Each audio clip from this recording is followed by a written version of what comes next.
नमस्कार, मैं रचना शर्मा चढ़ती कला टाइम टीवी देख रहे हैं सभी दर्शकों का स्वागत करती हूं। आप देख रहे हैं टॉप न्यूज। लाल सागर में हूती विद्रोहियों ने एक बार फिर तांडव मचाया है। यमन के हूती विद्रोही संगठन ने कहा कि उनकी मिसाइलों ने लाल सागर में एंड्रोमेडा स्टार तेल टैंकर को निशाना बनाया। उन्होंने कहा कि उन्होंने ऐसा इसलिए किया क्योंकि वे गाजा युद्ध में इजरायल से लड़ रहे फिलिस्तीनियों के समर्थन में क्षेत्र में वाणिज्यिक जहाजों पर हमला जारी रखे हुए हैं। रिपोर्ट के अनुसार जहाज के मालिक ने जहाज के क्षतिग्रस्त होने की सूचना दी है। बता दें कि ईरान गठबंधन हूती उग्रवादियों ने नवंबर के बाद से लाल सागर, बाब अल मंदब, जल डमरू मध्य और अंदन की खाड़ी में बार बार ड्रोन और मिसाइल हमले किए हैं, जिससे जहाजों को दक्षिण अफ्रीका के आसपास लंबी और अधिक महंगी यात्राओं पर माल भेजने के लिए मजबूर होना पड़ा है। और इजरायल में डर पैदा हो गया है। डर है कि हमास का युद्ध फैल सकता है और मध्य पूर्व को अस्थिर कर सकता है। उत्तराखंड के जंगलों में लगी आग ने भीषण रूप ले लिया है और आग की लपटें नैनीताल की हाई कोर्ट कॉलोनी तक भी पहुंच गई हैं। आग पर काबू पाने के लिए नैनीताल प्रशासन ने वन विभाग के कर्मचारियों और सेना के जवानों को बुलाया है। रिपोर्ट के मुताबिक नैनीताल के जिला मुख्यालय के पास लगी आग से पाइंस इलाके में स्थित हाईकोर्ट कॉलोनी के निवासियों के लिए खतरा पैदा हो गया है। इससे यातायात भी बाधित हो गया है। आग ने द पाइंस के पास स्थित एक पुराने और खाली घर को भी अपनी चपेट में ले लिया है। इससे हाईकोर्ट कॉलोनी को कोई नुकसान नहीं हुआ है, लेकिन यह खतरनाक रूप से इमारतों के करीब पहुंच गई है। शाम से आग पर काबू पाने के प्रयास किए जा रहे हैं। जंगल में लगी आग के कारण नैनीताल जिला प्रशासन ने नैनी झील में नौकायान पर प्रतिबंध लगा दिया है। आग बुझाने के लिए नैनीताल प्रशासन ने 42 कर्मियों को तैनात किया है। वे भारतीय वायुसेना मोर्चा संभालते हुए हेलीकॉप्टर से पानी भरकर जंगलों पर डाल रही है। इस बीच उत्तराखंड के मुख्यमंत्री पुष्कर सिंह धामी ने बैठक कर प्रशासन को अलर्ट पर रहने और जंगल की आग को रोकने के लिए उपाय करने को कहा है। तरनतारन जिले के कस्बा गोविंदवाल साहब में दर्दनाक सड़क हादसे में 4 नौजवानों की मौत और एक घायल होने की घटना सामने आई है। यह हादसा इतना भयानक था कि कार के परखच्चे उड़ गए। जानकारी के मुताबिक कार सवार 5 युवक अपने किसी निजी काम के लिए जा रहे थे। कस्बा गोविंदवाल साहब में Guru Nanak senior secondary school के तरनतारन रोड पर अचानक यह 5 युवक हादसे का शिकार हो गए। असल में कार की रफ्तार काफी तेज थी। अचानक संतुलन बिगड़ने पर कार सीधे जाकर पेड़ से टकराई। यह हादसा बहुत भयानक था और कार के परखच्चे उड़ गए। कार सवार 4 युवकों की मौके पर ही मौत हो गई। वहीं एक युवक बुरी तरह से घायल हो गया, जिसको इलाज के लिए अस्पताल में भर्ती कराया गया। कार सवार सभी युवक गांव पंडोरी रण सिंह के निवासी बताए जा रहे हैं, जिनकी उम्र 20 से 25 साल के बीच बताई जा रही है। थाना गोविंदवाल साहब की पुलिस ने घटनास्थल पर पहुंचकर हादसे की जांच शुरू कर दी है।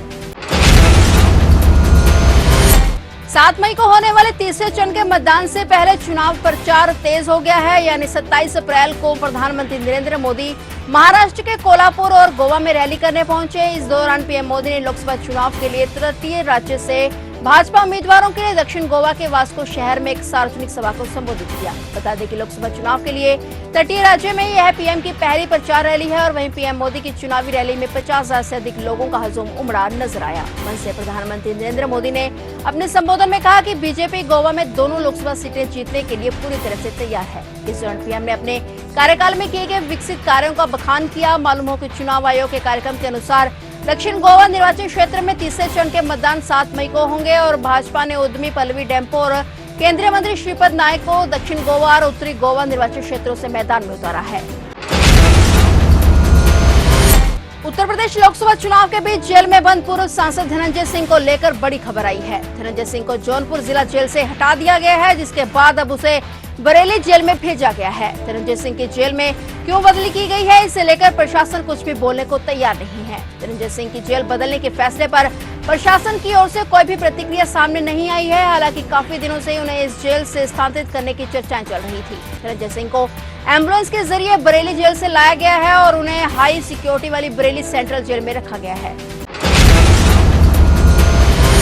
आम आदमी पार्टी के विधायक अमानतुल्लाह खान को बड़ी राहत मिली है। दरअसल दिल्ली वक्फ बोर्ड यानी मनी लॉन्ड्रिंग मामले में वह आरोपी हैं। आज राउंड रेवेन्यू कोर्ट में उनकी पेशी थी और ईडी के समन पर पेश नहीं होने पर ईडी की शिकायत पर राउंड रेवेन्यू कोर्ट द्वारा जारी समन के मामले में वह कोर्ट में पेश हुए थे। राउंड रेवेन्यू कोर्ट ने राहत देते हुए अमानतुल्लाह खान को 15,000 के निजी मुचलके पर जमानत दे दी है। बता दें कि अमानतुल्लाह खान पर दिल्ली वक्फ बोर्ड में नियुक्तियों में अनियमितता का आरोप है। साथ ही नकदी में अपराध की भारी आय का मामला भी उन पर दर्ज है। अवैध नियुक्तियों के माध्यम से नकदी अर्जित करने और इन पैसों से अपने नाम पर अचल संपत्ति खरीदने का भी आरोप है। बता दें कि यह मामले 2018-2022 के बीच का है और इन आरोपों को लेकर ईडी आप विधायक से पूछताछ कर रही है।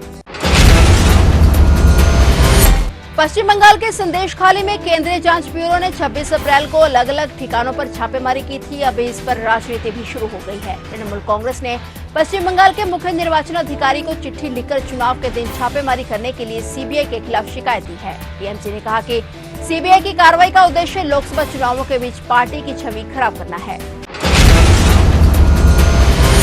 उत्तराखंड के मुख्यमंत्री पुष्कर सिंह धामी ने सचिवालय में आगामी चारधाम यात्रा की तैयारियों की बैठक लेते हुए अधिकारियों को निर्देश दिए कि चारधाम यात्रा शुरू होने से पहले यात्रा मार्गों पर सभी आवश्यक व्यवस्थाएं सुनिश्चित की जाएं। यात्रा से जुड़े सभी विभागों के सचिव यात्रा मार्गों का स्थलीय निरीक्षण कर सभी व्यवस्थाएं समय पर पूर्ण कराना सुनिश्चित करें। धामी ने मुख्य सचिव को निर्देश दिए कि चारधाम यात्रा की सभी तैयारियों को लेकर साप्ताहिक समीक्षा बैठक की जाए। उन्होंने डीजीपी से यात्रा में यातायात प्रबंधन और कानून व्यवस्था को बेहतर बनाने के लिए यात्रा से पहले स्थलीय निरीक्षण के निर्देश दिए हैं। बुजुर्ग श्रद्धालुओं के लिए चारधाम यात्रा मार्ग पर जगह जगह private health care testing kit की व्यवस्था की जाएगी। मुख्यमंत्री ने कहा कि राज्य की चारधाम यात्रा देश दुनिया के श्रद्धालुओं के लिए आस्था के प्रमुख केंद्र हैं। यह सुनिश्चित किया जाए कि देवभूमि का अच्छा संदेश देश और दुनिया तक जाए।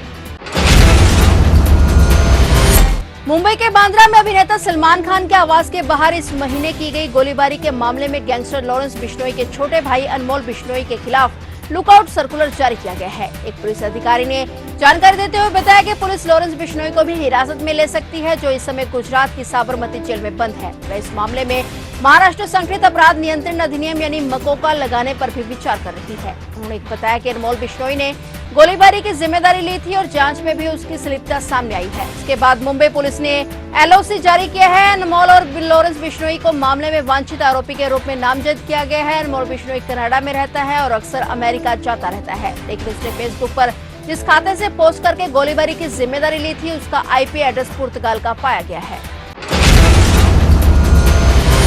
उत्तर प्रदेश के जनपद देवरिया से जुड़ी बड़ी खबर सामने आई है, जहां आग का तांडव देखने को मिला। गांव में भीषण आग लगने से कई घर जल गए हैं। घर में रखे गैस सिलेंडर भी आग के चपेट में आने से सिलेंडर फटने से एक बच्चे की मौत और एक गंभीर रूप से झुलस गया है। आग में कई गायें और बाइक भी जलकर खाक हो गए। लाखों का सामान जलकर खाक हो चुका है। गाँव में पुलिस बल तैनात किया गया। मामला सुरौली थाना क्षेत्र के सिसवा पांडे गाँव का है। बताया जा रहा है कि कई घर जलकर खाक हो गए हैं और आग की चपेट में आते ही 2 सिलेंडर फटे, जिसमें 4 मोटरसाइकिल जली और 2 गायों की जलकर मौत हो गई। सूचना मिलते ही मौके पर पुलिस बल पहुंचा और उस राहत बचाव कार्य में जुटकर आग पर काबू पा लिया गया। वहीं इस हादसे से मृतक के परिजनों का रो रो कर बुरा हाल है। फिलहाल टॉप न्यूज में इतना ही और नए समाचारों के साथ फिर से हाजिर होंगे। तब तक के लिए देखते रहिए चढ़ती कला टाइम टीवी और अब मुझे दीजिए इजाजत। धन्यवाद।